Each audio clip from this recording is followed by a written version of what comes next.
welcome to our show, your show, the Roundtable, where we talk about heated political matters, and we bring them to you as they come. Here on the show today, we have three lovely topics for you, and I'm very sure you are going to enjoy them. Uh, of course, I don't do this alone. I have two lovely guests with me. I think we're having one of them for the very first time. I think it's Jonas for the first time. But the regular on my left is Mohamed Lawal. Mohamed, it's another beautiful Thursday. Welcome. Scholar. Welcome on board. Yeah. Alright, and to my left, to my right, I beg your pardon, is Adekunle Sulaiman. Thank you very much, Shebu. I love the native. Having you Yeah, first time. Yeah. Thank you. Welcome on board. Thank you. Alright, it's the Roundtable. What do we do here? We take three topical subjects, matters happening in the polity. We dissect them. We bring to you the truth and nothing but the truth. That is exactly what we do on this platform. And what topics are we bringing to you this lovely Thursday afternoon? The first on the front burner this afternoon, is the issue that happened in the Senate and has been on for a couple of days now. Eventually, it came to the fore 2 days ago. The controversy hit the front stage, and we had all the actors on board, and Nigerians were there as the judge to look at their senators, look at how sane their arguments are, look at how insane their arguments are, and then arrive at a conclusion. So what led us to what happened on Tuesday? Senator Ningi, representing Bauchi State, had an interview with a foreign medium recently, speaking about the fact that the budget for 2024 fiscal year had been padded with well over 3 trillion. Of course, when it comes to matters like that, the ears of everyone begins to go up a little, and we all become extra sensitive. Budget padding? How? Where? When? And other questions were asked. The Senate got infuriated expectedly, and it looked like they were ready to slaughter Ningi on the altar of the Senate. The Red Chamber was in the open on Tuesday, and everybody was speaking. Speaking with so much conviction was Senator Solomon Olamilekan Adeola, popularly known as Yai, the Appropriation Committee chairman, who was speaking really hard and saying that there was nothing like budget padding in what happened. He was explaining that about 7 MDAs, the budget of those 7 MDAs were not in the budget for the year 2024, and that Senator Ningi was passing across wrong information to the public to arouse the people and make them angry at the Red Chamber, most especially at the person of the Senate President, Senator Godswill Akpabio. We had arguments for and against. Senator Ningi himself spoke, and at some point he said he did not know the number of staff that the Senate President had. Everybody knows the number of staff that I have. I don't know the number of staff that you have. I don't know this and I don't know that. Several senators spoke, like I said earlier. Some spoke for, some spoke against. But it looked like most of them agreed that Senator Ningi should apologize to the Senate because the information he passed through to the public through the foreign medium was wrong, as they all expressly argued on the day. Eventually, Senator Ningi refused to apologize. Senator Ali Ndume, one of the most popular senators on the floor of the Senate, said he had spoken with Senator Ningi and that he advised that he apologize. Several other persons spoke this and spoke that. In the end, in the middle of the controversy, Senator Jim O'Brien of Ondo South stood up and asked that the Senate suspend Senator Ningi for 12 months. There were arguments back and forth, and somebody else, I think Senator Ekpeyong now of Cross River State, stood up and said the suspension should be for 6 months. There were arguments back and forth until somebody else, another senator, stood up and said the senator from Bauchi, Senator Ningi, the controversial senator at the moment, should be suspended for 90 days. That is 3 months. Eventually, the ayes had it in the voice of the Senate President. And then somebody else, Senator Jiribe, stood up and said that some senators got 500 million. And then that was another catastrophe. That was another chaos, because the leader of the Senate, Senator Michael Okwembamdele MOB, stood up from Ekiti, stood up and said that Senator Jaribe was passing another wrong information, or should I say incomplete information, to the public. Because what happened was that amount was constituency. They were meant for constituency projects, and it was not dash like many persons assumed. Other senators have also come out to say, argue for and against that, saying that yes, indeed, we received monies, Senator Ali Ndume has said that he received about 266 million and that some senators were meant to reduce less than that. And a whole lot. If we continue, I probably will not end this beginning stage of the program. Well, I will train it to the guys because I know they were actively involved. I think I should start with Adekunle Sulaiman because I think we were together on the day for a big part of what was going down there at the Senate, and we were observing. Exactly. You were writing and we were doing our thing. Now, the entire thing, dissect it. How did we get here in the first place?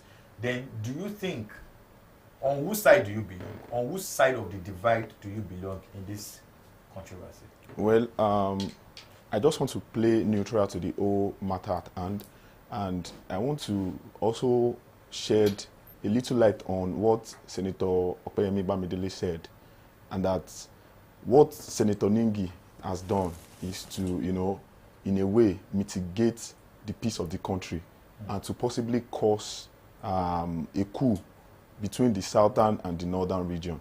Because if you look at it, many a time, when the northern senator, so to speak, or the northern lawmaker is on the aim of affairs, we tend to see issues like this coming up, especially from them.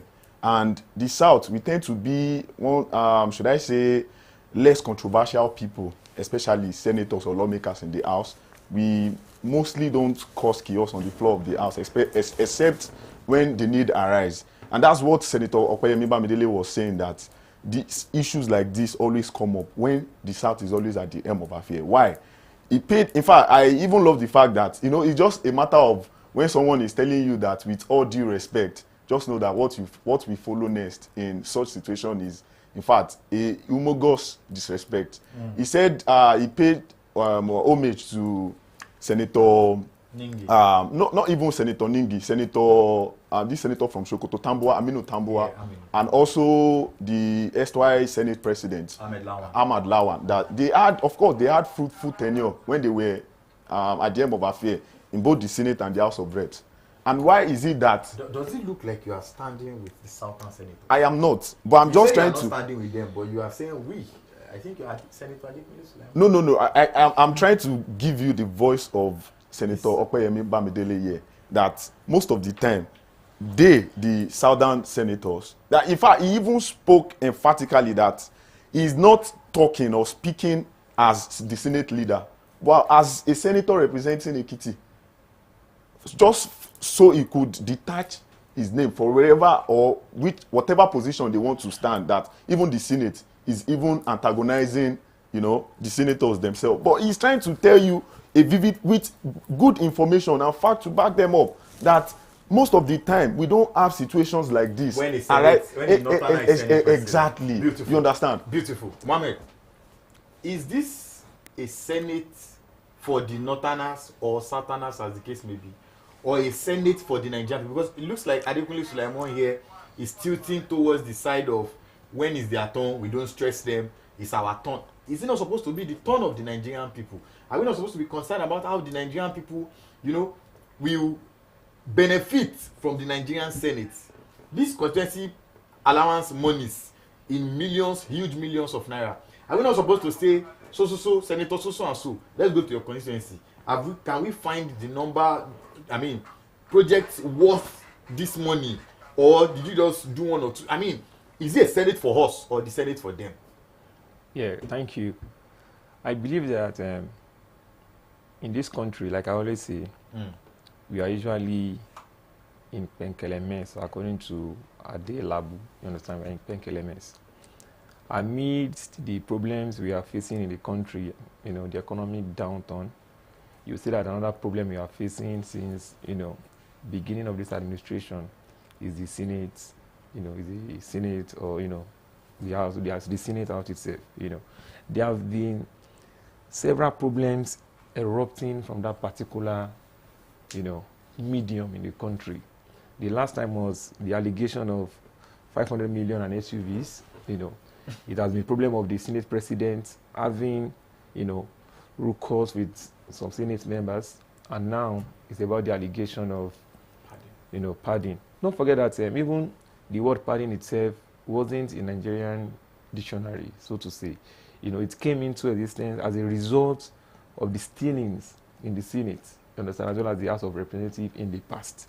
And you consider the same thing is resurfacing again to tell you that even if Senator Ningi, I won't even submit into the ideological belief that because the Senate, the Northerners do not hold any position, that is why we have the fracas. Even if you look at it, even in the House, you understand, they are not holding a key position. If you look at it, you see that that is not even the baseline. The baseline is that, imagine, look at immediately after, they slammed 3 months suspension on Senator Ningi. Another one stood up to say that 500 million naira was given to the senior Senate members in the House. They all stand up, they objected it, but they opposed it rather.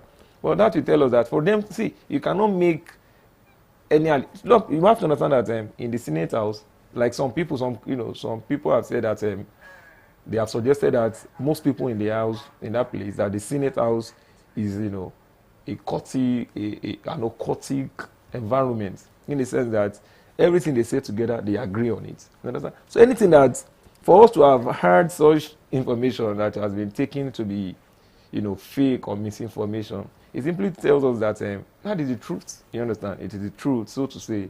You understand? In the sense that for them to have, someone alleged that there is budget padding. I think the honorable thing to have been done is that, bring out documents, say this, bring out, Senator Adiola brought out documents. But it wasn't. Senator Ningi himself brought documents, but he didn't show the Senate what was in it. You understand? See, all of these things. What I'm just trying to say now is that there is no constructive, criticism against the man. Immediately, the next thing you guys are doing was that, we want to do this, we want to slam, we want to do, those are still bunch of other senators tackling him for his misinformation. Normally, now, you have deprived him of serving his senatorial constituency, understand? Now, why do you want the people? Does it mean that for him, you kept him on for 3 months? Don't forget that he won't be given salary. No money will be allocated to him any longer to take care of his people. I think there is the Senate House. Look at the Senate President himself.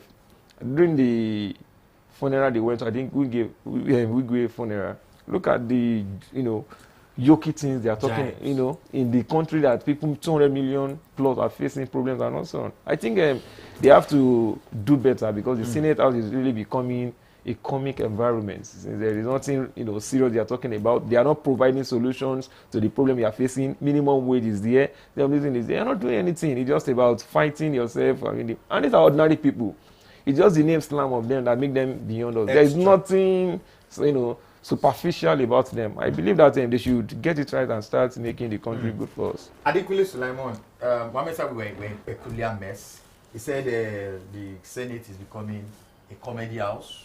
Do you think we're in a peculiar mess? Don't you think even in sane societies, parliament or parliamentarians will always argue for and against?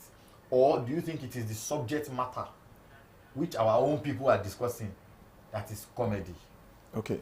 So there's no how you can actually detach this issue from the reps as well.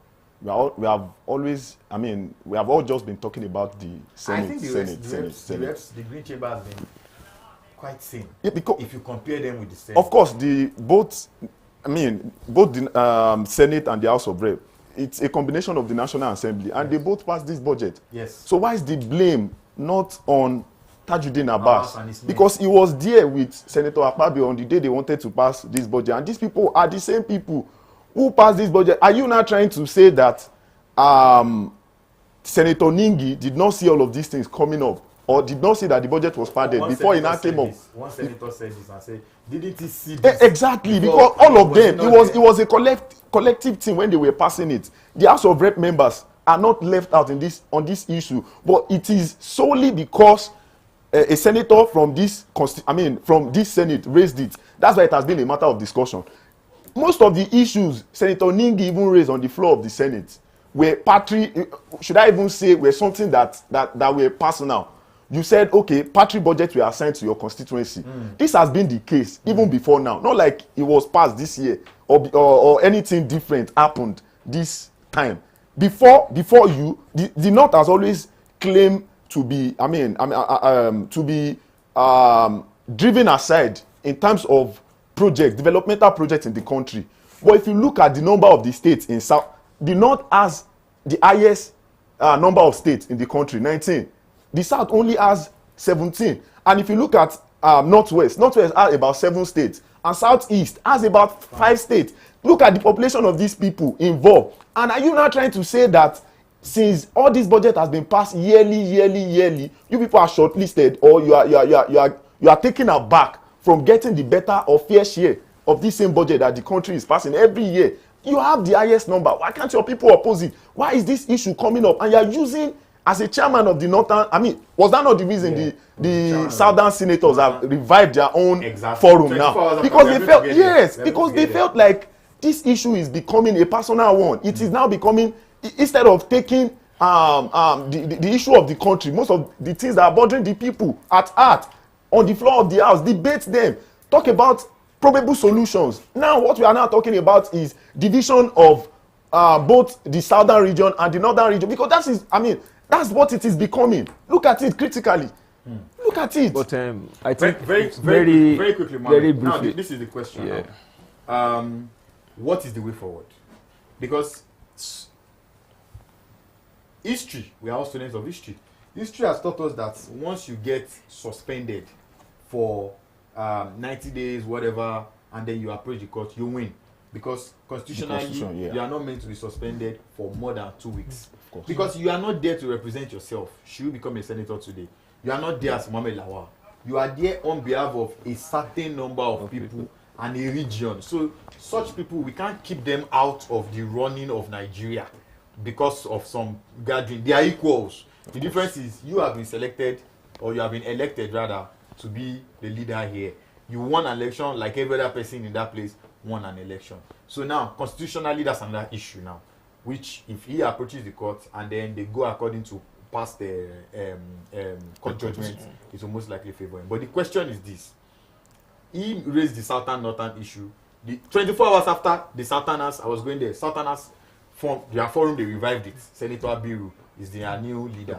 Yes. Now, with the way we are going now, Northern leaders, how will the Mohamed Lawal on the streets in Bauchi, how will he eat? How will Anadekunle Sulaiman in Oro, how will he eat? How will the lives of people be bettered?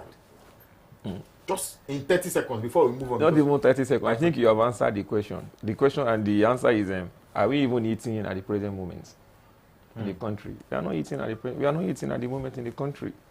I'm very sure that this morning now, the quantity of rice you have eaten should not be more than 500 naira, and that will take you to 6 p.m. Looking at the economy of the country. And if you look at that particular state now, given to the, suspension of the senator, you should know that automatically there is nothing for them. They won't get anything in the next 3 months, which is totally bad. And don't forget that the country, continues. The economy of the country continues to denigrate in process, due to how everything is going at the moment. I think if the Senate president is considerate and he understands that politics is all about the people, there should be a reversal of the suspension quickly, so that we should look at it, should overlook. Are you excusing that Senator Ningi, according to senators now, heated up the polity with such, by making such? Yeah, I'm trying to say that. I'm not saying if they have, I don't want to, I don't want to meddle into their affairs, because they are together in the court, you understand? So they have been there for about 9 months. So why now? So what are we saying? We have been there for 9 months. So why now? So I just believe that we should be considering about the commoners, the people in his constituency, so that they can get the dividend of democracy. But as for them, it just, in a matter of 4 years, the people would decide. They would decide again. They could see what is going on among the people they have elected. So it is left to the people themselves now to rethink and look at people in the environment. They should singularly pick someone in the environment who can represent them without controversy, without, hitting the polity. And again, we have to understand that the statement made by the senator from Ekiti, to some extent, it is immature. It is immature in the sense that one person has hit, the polity. Again, you're also inciting the northern. Don't forget that the northern people, they are easily, when you touch them, they react quickly. You understand? I don't know how to, put the word. They're easily triggered. Yeah, they're easily triggered. Thank you. You understand? For you to have said that, like you're telling them now that they are jealous. That is what he's saying indirectly, that they are jealous because they don't have someone in the Senate as a leader. I think from a man who is experienced in politics, he shouldn't make such statements. You should just be very careful while making statements. Look at, I think on Twitter, there is one particular, the Twitter reacted to that statement, as well as one particular guy, WhatsApping, thank you, reacted to it. And we should forget about the platform. This guy is influential. He could still move about 20,000 people in the north against. So I think altogether, we got help us. All right, we have to move to the next topic now, but we do hope that the 109 senators in the red chamber understand that we are in a critical time in Nigeria's democracy, where things have not been this hard in recent history. Things have never been this difficult like now. And it's time for the leaders in the Senate. The red chamber needs to stand up, act as leaders that they are, and represent their constituency members, especially at this burning time in Nigeria's democracy. Very quickly move to the second topic. And what is this topic? Students in the northern part of Nigeria have been kidnapped. But that is not news, because it is not news indeed. What is news is that it has been happening back to back to back again. It looks like a revival. It looks like it's resurging once again. We woke up to news that students have been kidnapped in Kaduna. 287 of them taken away just like that. Not 10, not 20, not 50, not 100, not 150, not 180, not 200, not 210, not 230, not 250, not 280. 287, and probably still counting. Less than 24 hours after, it happened again. About 15 students were taken away like bread and butter. After those 15, about how many? I think 50 plus were taken away again. Sokoto. In Sokoto. Yeah. What exactly is happening? What is the security architecture of the Federal Republic of Nigeria doing? After the first one, where 287 students were whisked away like rats. Not even rats, ants. the leader of the Nigerian army was there. Major General Taori Lagbaja was there to give energy to his boys. I did not hear that it was in Sokoto. I did not hear that it was in other places. Perhaps when that news broke, they needed to, push that rhetorics into the minds of Nigerians that something was going on. But when they were now probably overpowered, there was no rhetorics to react to. Yesterday, after the FEC meeting, Federal Executive Council meeting, the presidency have come out to say they will not pay a dime as ransom. I will start with only. Interestingly, none of us here are fathers, so we probably cannot react as fathers. But we have brothers, we have sisters, we have family members. Now imagine you hear news of, in fact, just your neighbor, let's not even be taken away. I mean, how will you feel? How much more children from your body, from your loins? Where are we going? What is the security architecture of this country doing exactly? Are we just gallivanting in public, or are we dancing naked in the rain? It's a very sad situation we are in. I would just liken it to when the former First Lady, Dr. I beg your pardon if I'm wrong, Dr. Patience Jonathan, Mrs. Patience Jonathan, was, lamenting about the number of school children that were kidnapped in Chibok then, we can feel it in her expression. You can see it, despite the fact that the First Lady was on live TV. She in fact, she acted like a mother. Sorry, Adekunle Sulaiman. Okay, Please. Talking about the First Lady, the current First Lady has said that the bandits or kidnappers should kidnap their mates and leave the children alone. Exactly. And she even people on social media said, bandits are not my mates. I don't have such mates. Please let them, make do with the children and, I mean, they were just trying to react. I guess, in the words of former First Lady, First Ladies rather, she was also trying to make a statement that, why don't you go? This is Yoruba saying, them can't egbe. Why are you? I understand. You the kids. So I was just. In fact, she emphatically stated that capital punishment be enabled for those bandits because, in all sincerity, bandits are nobody's mate because no matter how small someone can be, once the person has rifle, in fact, he's not your match again because any movement at that point could get you floored. Send you to eternal exactly. So in my own opinion, I think this is the time. If I like the fact that the president was hell-bent on not paying ransom for any bandit, that's a very good move to go about. But then 500 students, if you are not enabling ransom for kidnapped school children, it then means that you have a plan that possibly Nigerians are not aware of to strike these people as far as possible because those children cannot continue to be in detention. It's not just those children alone. Just yesterday, a bus was stopped in I think Taraba, or I can't really state, one of the northern states too, that a bus was stopped and people, like about 5 people were missing. 15 people were missing and 2 escaped. It's becoming a recurrent. They picked them. No, they were kidnapped. The bus was hijacked and those people were kidnapped. Only 2 escaped from that incident. It's becoming a recurrent, and I think this is high time the president began to, shoot for the moon as much as possible so that these people can get rescued.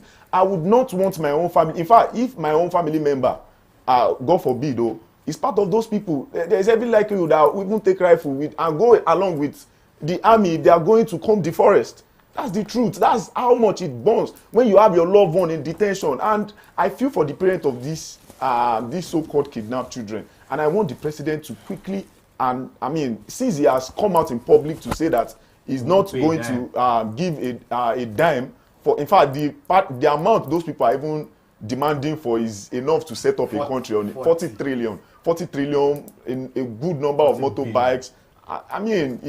It's scary. And you wonder what the country is becoming, so to speak. I can feel how emotional you are. Honestly. I can feel how emotional you are. Mohammed, our children have gone again. It was Olarotimi's famous book. Now, this is not a book. This is reality. This time around, nobody's running mad, but our children have gone missing. And reports have it that they are being used as human shield.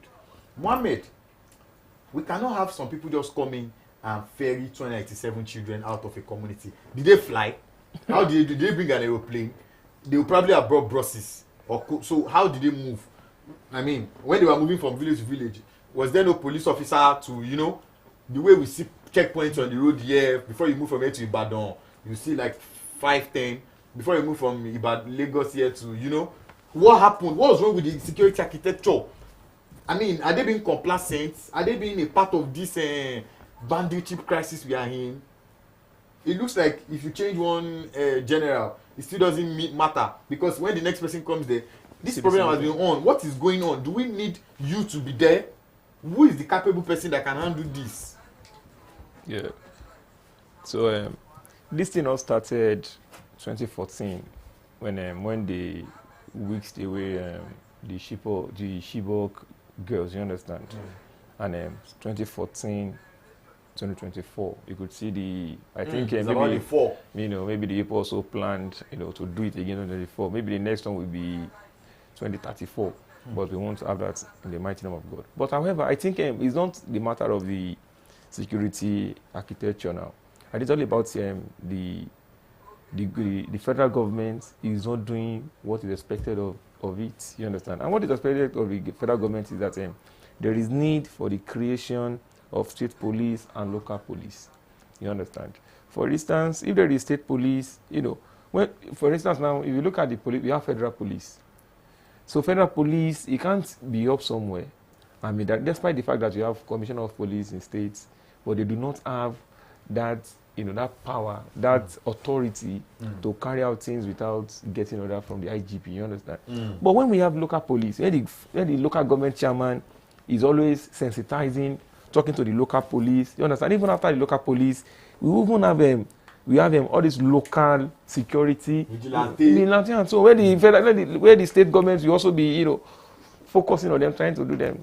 But we don't have this thing. Everything IGP, everything Abuja. I think this is one of the problems we are facing at the moment. And again, I thank God that I lived in the north for 1 year. You understand? I understand how bubbling the place is to be. For instance, Katsina is not far from Kaduna. We know Kaduna, like 27 in Kaduna. Kaduna is very lively, it's a lively place, and we have many people living there. You understand? We also have this thing here. We have the NDA school here. We have everything in Kaduna there. Even as far as Katsina is, Alofanshi, all of those places, we still have people who still wake up till 2 p.m. and 2 a.m. rather, and so on and so forth.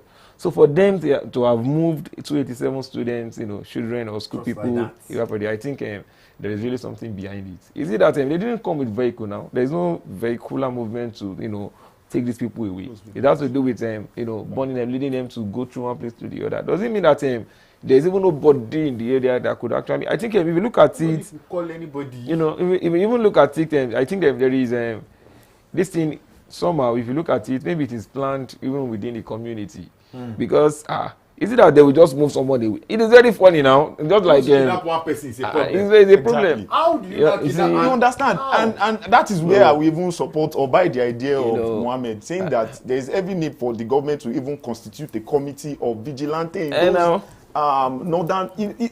Of course, northern states are the bread of those kidnappers. Yeah. They always want to operate in that place. Maybe because of the porous security architecture in those region that they perform their activities. For instance, you can't even try that in Lagos, where we have the LNC. It's not like we don't have them happening in the southwestern state or the southern region too. But if you compare the number to what is happening, it's mind-blowing. And these are things that I think the matter of state policing needs to come in place at this point and now. Very important. Yes, because a big question to you. Okay. What if some of these persons that are triggering the security problems we have in Nigeria are part of the stakeholders? Even if you have street police and you leave state police, if you have street police or house police, even house police, police, don't you think we still have the same challenge? Of course, we have had that allegation in the past that some of the governors are even financing the Boko Haram members, so to speak. Allegation. And those allegations are heavy. You understand? And it still bemused me that these people are still not probed up until now. You now wonder, how do we progress as a country when every allegation as this are coming up and the people that are concerned are not being probed? Neither are they being called to explain or give their own account of the allegation of my Lafia of his blessed memory. He said something that it may be true, and it may also be lying, because when he was called by the DSS, he could not even give an elaborate explanation of what transpired. He said he heard in the market square that some of these activities are being perpetrated by the politicians that we look up to. This is someone who I think knows a little about the country with his position in central bank, and with him meeting the big wheat in the society. So for you to have made such allegation, it means that, and he's not the first person making such allegation. It means that something is wrong somewhere, and the government needs to, as a matter of urgency, look into it and make sure that such situations are forestalled for possible recurrence. All right. That is the problem. All right. Unfortunately, time is not our friend when we are on this program, and we have to move from the second topic. First topic, very emotional, very captivating. Same with the second. but we can't do more than we have said. Very quickly move to the third topic, and it may interest you to know that we are still in the era of protests, strikes, a labor movement.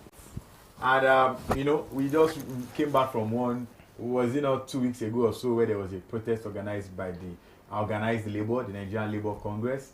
And again, Labour has come out to say we may do it again. Why?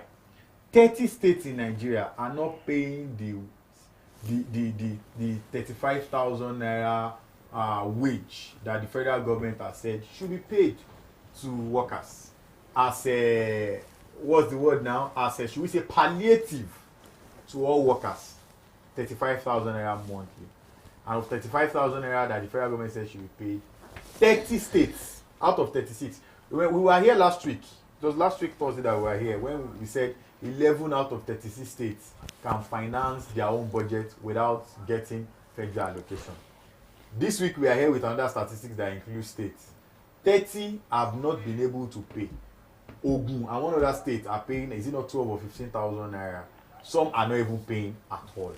I mean, for the federal government to have made this statement, it is because obviously plans must have been made. Capacity and capability must have been assured before they say workers, due to the fact that removal of fuel subsidy has happened, things are quite difficult for many people, take 35,000 naira. Even when that amount was announced, a meager 35,000 naira, many persons were angry. But at least that 35,000 naira, you need to pay. Let me start from Mohammed. Mohammed, 30 out of 36 states cannot pay. Some are paying 12. I think some are paying 15.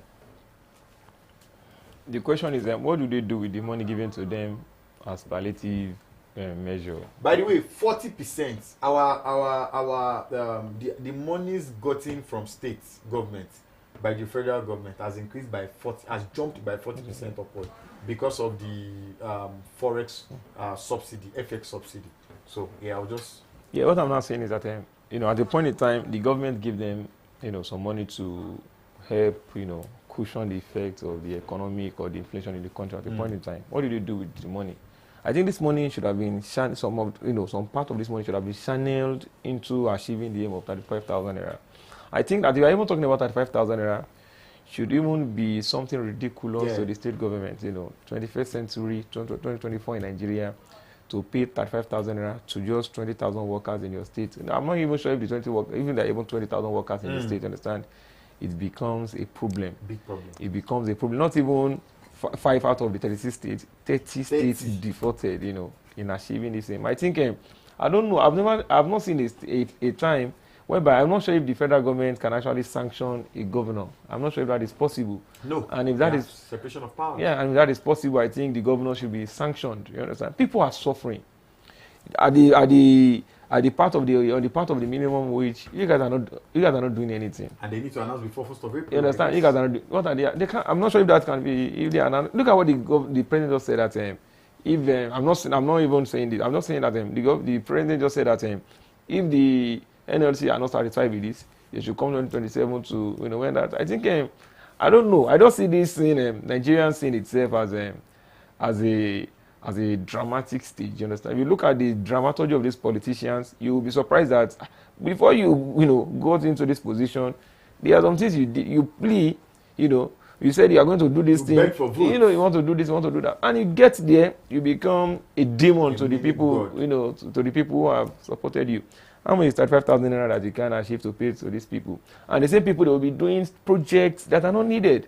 There was a time when I was in Castina, I think in 2021, the land, if you have been to the capital city of, the capital state of Castina, you will see that the state has good road network. And I'm very surprised that the governor at that particular time, just went there, scattered it. The road that is good. There's no drop. There's nothing. Almost I heard that the governor spent almost 1 billion naira to just do roundabouts in that particular. All of these things, they just spend money they are not supposed to spend on trivialities.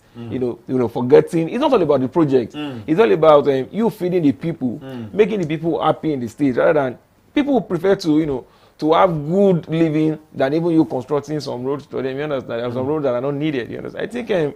The Senate, you know, or the House of, you know, the House of Assemblies in different states, you summon this governor, summon them, let them do this thing for them, you know. Summon them, so says Mohammed. Yeah. Adekunle Sulaiman. Now, my question is this. Pensioners and the labor are threatening protests. If they sanction it and they eventually agree to it, what will happen? We go out on the streets again and we journalists will cover. Rinse and repeat. God bless you. What is the way forward? Shegun, let me firstly say that most of the governors have come out to debunk that they've gotten any money to cushion the effect of... a few governors, yes, yeah. So, that being said, I think what the organized labor need to do at this point is, firstly, unite their house, because as of today, they are divided. The NLC are doing their own separately, and the TUC on the other hand. Do you think they can be united? What if the political class are dividing that house? On my point of unification, they might not unite on everything, but unite on the minimum wage that the people are going to be receiving. Just few months ago, the NLC came up with a whooping 1 million as a suggestion for federal government to, you know, these are things that it's more like you are raising a point that is dead on arrival. Of course, 1 million is not feasible. At a point, you now reduce it to 500,000. How about starting from 100,000? The minimum wage is just 30,000 or 30,000. Is too small as minimum wage. No, I'm saying, of course, if you look at the situation of the economy, yes, 100,000 may be too small. But I can assure you, I can tell you for a fact that when an average person who is collecting 30,000 before is now receiving 100,000, I'm very sure that he will not only be happy, the joy in his heart will know no bound, because you can tell that he will be able to, you know, do some little thing or some major thing he wants to do in his house, in his household. Now, looking at it, 500,000 not feasible. And here is another suggestion that there should be a certain amount of money given to the people to cushion. You have not even satisfactorily agreed on what the minimum wage. Let the people receive their minimum. Let them get their wage, their salaries, and let them look at what they will do with that same salary to cushion the effect themselves in their respective household, rather than just suggesting money that are not visible. Now, the federal government has said that they've released a certain number of bags of grains to different states. Yeah. We have not seen anything up until now. We have not seen anything. So what then are we even talking about? What it's so embarrassing. Everything is just stalling. Student loan indefinitely, minimum wage stored. The CNG buses. I'm even talking about the fuel. Subsidy. Refinery. Subsidy. In fact, we heard some rumors that the federal government have begun to add subsidy back to the petroleum price, and it is still the same price. So, what then are we talking about? Imagine we are paying subsidy again, and the price has still gone up. It has not gone down compared to what we had before. When we are talking about the problems bedeviling the Nigerian polity, I guess we will never have an ending. But hey, the roundtable has a time when it begins and when it ends, regardless of how burning these issues might be in our hearts and on our lips. But sadly, we have to go. My producers have been saying we have to go. Thank you very much to Mohammed Lawal, a regular, for standing up and being counted this day, speaking to the topics that affect the 200 million Nigerian people of our country. Thank you very much to the man wearing green. Is green from up to down, representing Nigeria. Thank you. And Adekunle Sulaiman, thank you very much for sparing your time and, of course, giving us your thoughts. My name is Shegun Odwayo, saying thank you very much for being a part of the roundtable this Thursday. Join us same time next week Thursday. We'll have more than enough topics. Sadly, we'll be able to pick only 3, and we'll be doing justice to those topics. God bless you. The weekend starts tomorrow. Don't be weekend by the weekend. Stay out of trouble. God bless you.